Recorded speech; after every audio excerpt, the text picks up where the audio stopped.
Welcome to the Learning Pines YouTube. We hope this video helps. You have the essentials: a reliable VPN with a kill switch and location permission set. Open the VPN app, sign in, and pick a nearby server to avoid high latency. Once connected, verify your public IP changed and that the VPN shows as active. Then launch Pokémon GO, but do not spin Pokéstops yet. Make sure your phone's GPS is on and accuracy mode set to high. This prevents jitter and reduces soft bands. Stay calm and proceed to route planning.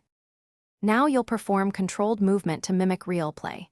In small steps, 50 to 200 meters, change your GPS position, then wait 2 to 5 minutes.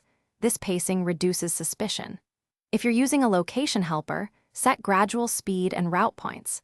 Make sure the VPN server and your GPS location match regionally to avoid anti-cheat flags. Check in-game indicators like egg timers and nearby spawns. Consistent catch rates mean things are normal. If a soft, complete the session by arriving at your planned spot using gradual movement, then interact naturally. Spin Pokéstops, catch Pokémon, and collect rewards. Once finished, close Pokémon GO, pause for 5 to 10 minutes, then disconnect the VPN to avoid sudden IP changes while the game is active. If you encounter a soft ban, be patient. Wait the remaining timer, clear the game cache, and reconnect to a server nearer your physical region. If issues persist, switch servers, reboot your device, and retry with slower moves. Thanks for watching.